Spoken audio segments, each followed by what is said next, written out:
بھارتی طیاروں کے لیے پاکستانی فضائی حدود کی بندش کا معاملہ۔ پاکستان ایویشن نے فضائی حدود کی بندش 20 اگست سے بڑھا کر 23 ستمبر تک کر دی۔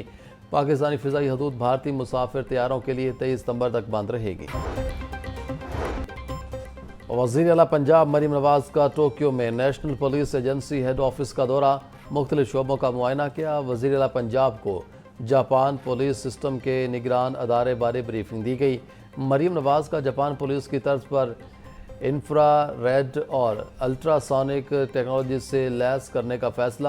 پہلے مرحلے میں لاہور میں پائلٹ پروجیکٹ شروع کیا جائے گا۔ وزیر اعلیٰ مریم نواز دورہ جاپان سے واپسی پر منصوبے پر باضابطہ عمل درآمد کا آغاز کریں گی۔ وزیر اعلیٰ مریم نواز کی جاپان کے خارجہ امور کے سینئر اسٹیٹ منسٹر سے ملاقات۔ پاکستان اور جاپان کا تجارت، سرمایہ کاری سمیت تمام شعبوں میں باہمی تعاون بڑھانے پر اتفاق۔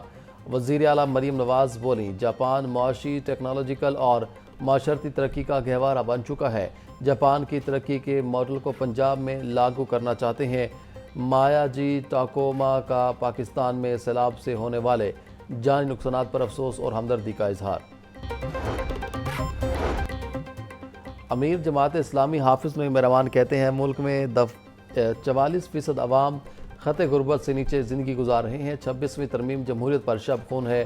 ترمیم پاس کرنے والے قوم کے مجرم ہیں۔ انسداد دہشت گردی قانون کو مسترد کرتے ہیں۔ ملکی عدالتی نظام میں اصلاحات کی ضرورت ہے۔ کرپشن کرنے والوں کا احتساب بہت ضروری ہے۔ تعلیم، صحت، عدل و انصاف سمیت ہر چیز اسلام کے تابع ہونی چاہیے۔ کپاس ہمارا اہم مسئلہ ہے جس کا ملکی ایکسپورٹ میں 65% حصہ ہے۔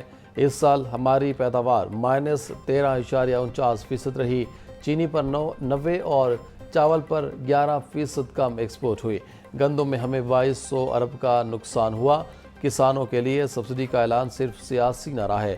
صدر کسان اتحاد خالد محمود کھوکھر کی پریس کانفرنس، بولے کاشتکار سے سستی گندم لے کر امیر لوگوں کو سبسڈی پر دی جا رہی ہے۔ حکومت نے کسان کو خوشحال نہ کیا تو باہر سے کچھ نہیں ملے گا۔ وزیر اعلیٰ پنجاب مریم نواز کا وین عوامی فلاح کے منصوبوں کی منظوری۔ دہائیوں پر پرانے التوا کے شکار اہم منصوبے بھی ترجیحی بنیادوں پر منظور ہونے لگے۔ لاہور کی تاریخ میں پہلی بار ویسٹ واٹر ٹریٹمنٹ پلانٹس کی تنصیب کی جائے گی۔ بابو صاحب waste water treatment plant PDWP سے منظور ہو چکا۔ Katar Band waste water treatment plant کی منظوری لی جائے گی۔ منصوبے کے تحت سیوریج پانی کو صاف کر کے دریائے راوی میں ڈالا جائے گا۔ پنجاب میں سینٹ کی خالی نشست پر الیکشن کا معاملہ، امیدواروں کے کاغذات نامزدگی جمع کرانے کا وقت ختم۔ 3 امیدواروں نے کاغذات نامزدگی جمع کروائے۔ مسلم لیگ نون سے رانا ثناء اللہ، PTI سے نااہل سینیٹر اعجاز چودھری کی اہلیہ سلمہ اعجاز چودھری نے کاغذات نامزدگی جمع کروائے۔ امیدواروں کی عبوری فہرست 21 اگست کو جاری کی جائے گی۔ پنجاب اسمبلی میں لڑائی جھگڑے کا معاملہ، اسپیکر پنجاب اسمبلی ملک احمد خان نے فریقین میں صلح کروانے کی کوششیں تیز کر دیں۔ اسمبلی ذرائع کے مطابق خالد نثار ڈوگر اور حسان ریاض صلح کرنے پر راضی ہو گئے۔ آئندہ اجلاس کے روز دونوں ارکان میں باقاعدہ صلح کروائی جائے گی۔ صلح کے بعد اپوزیشن کے تینوں معطل ارکان بحال ہوں گے۔ شہر میں ٹریفک کے مسائل کے حل کے لیے جدید ٹیکنالوجی سے استفادہ کرنے کا فیصلہ۔ عام شاہراہوں پر ٹریفک کی روانی کو برقرار رکھنے کے لیے جدید ڈرون خریدے جائیں گے۔ ابتدائی طور پر 12 ڈرون خریدے جائیں گے۔ Mall Road, Jail Road, Ferozepur Road, Canal Road, Charing Cross سمیت اہم شاہراہوں پر ڈرون کے ذریعے ٹریفک نظام کو چلایا جائے گا۔ اعلیٰ افسران ڈرون کے ذریعے فوٹیج دے کر سرکل افسران کو ہدایت دیں گے۔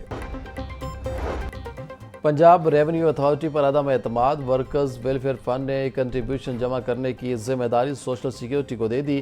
ورکرز کا 7% پرافٹ پارٹیسپیشن فنڈز اب سوشل سیکیورٹی جمع کرے گی۔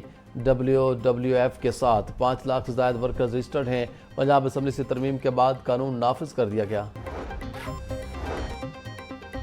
وائس چیئرمین LDA میاں مرغوب احمد کی زیر صدارت گورننگ باڈی کا اجلاس، مختلف ایجنڈے منظوری کے لیے پیش کیے گئے۔ اجلاس میں LDA اور ٹیپا کا سال 2025-26 کا بجٹ منظور۔ LDA کا 59 ارب اور ٹیپا کے لیے 3 ارب کا بجٹ منظور کر لیا گیا۔ LDA اسٹرکچر پلان روڈز کے لیے پنجاب حکومت سے مزید 10 ارب روپے بطور قرض لے گا۔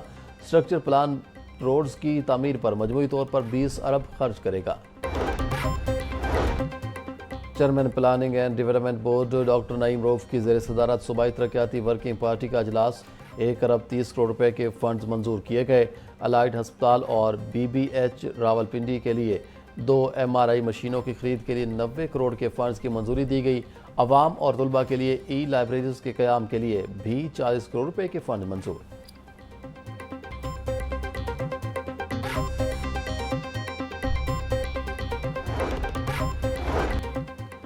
9 مئی جلاؤ گھراؤ کے 4 مقدمات میں شاہ محمود قریشی کی درخواست ضمانت پر سماعت 28 ستمبر تک ملتوی۔